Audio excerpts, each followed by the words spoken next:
तो martial divine God के पिछले एपिसोड में हमने देखा था कि शेन खुद सियाओ को मारने के बाद चैंग क्लैन का नया लीडर बनने की सेरेमनी को स्टार्ट कर दिया था, जिसके लास्ट सीन में चैंग जून सेन से बहस करने लगा था, जिसकी वजह से वह टाई के हाथों जल्दी मरने को था।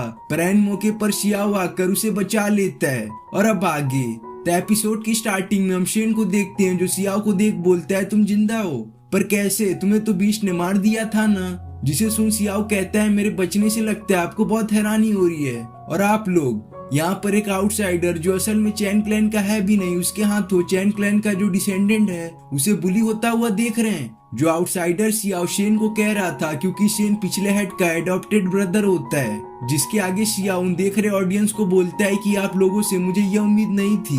जो बोलकर सियाओ स्टार स्वॉलिंग डॉग पर सवार टाई और झाओयंग की ओर बढ़ता है, जिसको अपनी ओर आता हुआ देख टाई तो सही टाइम पर झाओयिंग को अकेला छोड़कर बगल हो जाता है। जिससे यंग पैनिक तो होता है, पर किसी तरह वह अपने स्टार पावर को एक्टिवेट करके उस बर्ड रेस्वेलिंग डॉग से फिर भी भिड़ जाता है, वरना वह सियाओ के हाथों मारा जा सकता था। लेकिन इतना सब करने से यंग तब भी नहीं बच पाता, जो स्टार स्वॉलिंग डॉग के पावर के सामने कमजोर होने के कारण पीछे चला जाता है। जिसके बाद सियाओ जून को चेक करने जाता है, जो बिल्कुल भी अपनी बॉडी मूवमेंट नहीं कर पा रहा था। जिसके पास पहुंचकर सियाओ अपने स्टार पावर को शो करता है, जिसके पास भी हम 7 मेरिडियन को खुला पाते हैं। जिसे देख वहां पर सभी लोग काफी ज्यादा हैरान हो जाते हैं, क्योंकि सियाओ बस अभी 17 साल का ही था। जिस एज में 7 मेरिडियन को ओपन कर लेना यह कोई मामूली बात नहीं थी।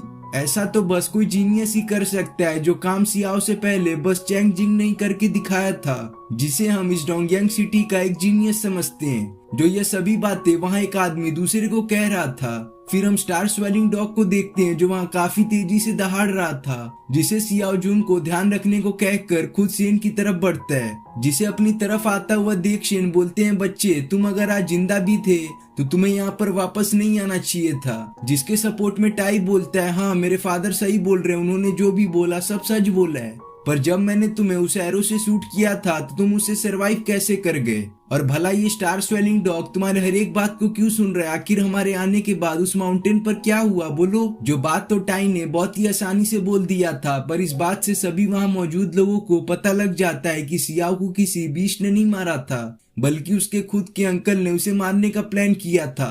पर टाई यहीं पे नहीं रुकता और बोलता है कि भले ही तुमने अपने 7 मेरिडियन को ओपन कर लिया है, लेकिन जब तुम्हारा अपोनेंट कोई 8 मेरिडियन वाला कल्टीवेटर होगा तो तुम उससे कभी भी जीत नहीं पाओगे।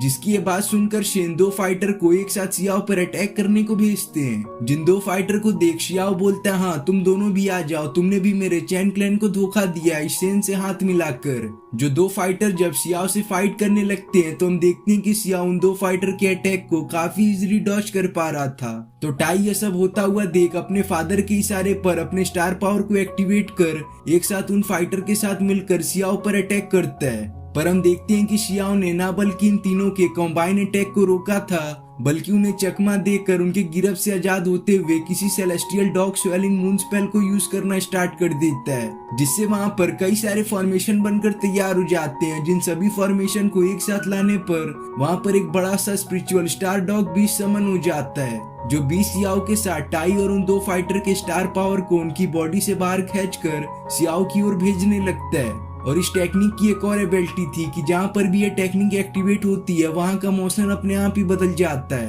और साथ में हम इस जगह पर काफी ज्यादा थंडरिंग होता हुआ भी देख पाते हैं। जिसके बाद हम उन 3 लोगों को देखते हैं जो अपनी पूरी पावर का यूज करके इस फॉर्मेशन से दूर जाने की कोशिश करते हैं, पर वो जितना भी कोशिश कर लें वो इसमें सफल नहीं हो पा रहे थे।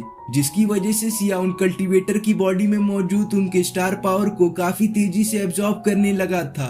और जब उनकी बहुत ज्यादा स्टार पावर को सियाओ अपने बॉडी के अंदर एब्जॉर्ब कर लेता है तो वह उन्हें फ्री कर देता है, जिससे वह तीनों हवा में उछलकर नीचे गिरने लगते हैं। तो शेन ये सब होता हुआ देख टाई को नीचे ना गिरते हुए तुरंत उसे हवा में कैच कर लेते हैं। और अभी टाई की हालत तो ऐसी हो गई थी कि मानो वह मर सा ही गया हो। जिसे देख शेन गुस्से में बोलते हैं, मार डालो इस सियाओ को। जिसके इस बात को फॉलो करने के लिए झाओयिंग सामने आते हैं, जो बोलते हैं, शेन आप अपने बेटे को देखिए और मैं सियाओ को। जो बोलकर झाओयिंग अपने स्टार पावर को एक्टिवेट करते हुए सियाओ की ओर अटैक करते हैं, जिनके इस अटैक को सियाओ बस अपने एक ही हाथ से डिस्ट्रॉय कर देता है। जिसे देख यिंग अपने अटैक की पावर को बढ़ाते हुए पहले से डबल स्लेजर स्लैश अटैक सियाओ की ओर करते हैं, पर इस बार भी सियाओ बस अपने 2 हाथ से उनके इस अटैक को बहुत इजीली बर्बाद कर देता है, जिसे देख वह पहला वाला बंदा बात करने लगता है कि आखिर ये सियाओ कितना पावरफुल है, जो अपने एक ही अटैक से झाओविंग के इतने पावरफुल अटैक को डिस्ट्रॉय कर पा रहा है। इसके तो बस अभी 7 मेरिडियन ही ओपन हुए हैं, तो इसके पास इतना पावरफुल स्टार पावर कहां से आया।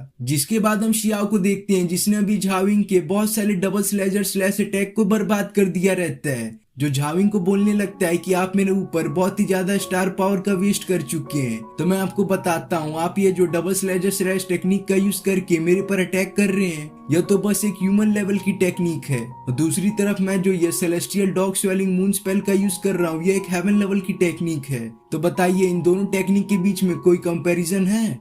इसमें साफ मेरी टेक्निक सबसे पावरफुल है, जिसकी वजह से आप मुझे मार नहीं पाएंगे। जो बात सियाओ की सच भी होती है, क्योंकि अभी जो उसने इतनी सारी स्टार एनर्जी उन 3 कल्टीवेटर से एब्जॉर्ब की थी, उसकी वजह से सियाओ अब काफी ज्यादा पावरफुल हो चुका था, जो अब झाओविंग के काफी तेजी से किए हुए सभी अटैक को डॉज करते हुए उस पर अलग अलग डायरेक्शन से अटैक करने लगता है, जिसकी वजह से झाओविंग कुछ समय के अंदर ही काफी घायल हो जाता है। लेकिन इतना सब करने के बाद सियाओ यहाँ पर नहीं रुकता और अपने celestial dog swelling moon spell का यूज करना फिर से स्टार्ट कर देता है, जिसकी वजह से पहले जैसे ही वहाँ पर एक स्पिरिचुअल स्टार डॉग बीस्ट समन हो जाता है, जो बीस्ट अब काफी तेजी से यिंग की बॉडी में मौजूद उसकी स्टार एनर्जी को सियाओ की बॉडी में ट्रांसफर करने लगता है। जो स्टार एनर्जी उसकी बॉडी से ना चले जाए, इसलिए यिंग बहुत कोशिश करता है कि वह इसके गिरफ्त से आजाद हो पाए, पर सियाओ की यह टेक्निक बहुत ही पावरफुल थी, जिसकी वजह से वह अपने मूवमेंट को थोड़ा सा भी नहीं कर पा रहा था, जिससे देखते ही देखते कुछ समय के अंदर यिंग की बॉडी में उसकी जितनी भी स्टार एनर्जी मौजूद थी वह सभी सियाओ अपने अंदर एब्जॉर्ब कर लेता है, जो अब यिंग को बोलने लगता है कि आज से तुम बिल्कुल ही एक यूजलेस पर्सन हो, तो जाओ किसी का नौकर बनकर रहना अब। तो वह पहला वाला बंदा जब यिंग के इस कंडीशन को देखता है, तो वह दूसरे वाले बंदे से बात करने लगता है कि आखिर सियाओ कितना पावरफुल हो चुका है कि उसने इस झाओविंग सिटी के 10 सबसे पावरफुल कल्टीवेटर में से एक झाओविंग को इतनी आसानी से हरा दिया। जिस पर दूसरा बंदा बोलता है, तुमने देखा नहीं वो सियाओ किस टेक्निक का यूज कर रहा था, वह तो मुझे काफी अजीब लग रही है, पर अब तुम इन सब के बारे में बात करना बंद कर दो, क्योंकि अगर सियाओ ने हमको ये सब बात करता हुआ सुन लिया तो ऐसा भी हो सकता है कि अगला नंबर हमारा हो। जिसके बाद हम सियाओ को देखते हैं जो काफी गुस्से में था, जो वहाँ पर सभी मौजूद ऑडियंस को बोलने लगता है कि देखिए आज इसकी हालत क्या हो गई है, और आप लोग ये सब मत सोचिएगा कि मैं आपको आज इतनी आसानी से छोड़ने वाला हूँ, और आज जो मैंने ये यिंग के साथ किया है ये सब आपके लिए एक सबक होगा। जिन लोगों की ऐसी क्लास लेने के बाद सियाओ शेन की ओर बढ़ता है, जिसे देख वह बोलता है हाँ अब अगला नंबर तुम्हारा है, जिसके बोलते ही एपिसोड यहाँ पे खत्म हो जाता है।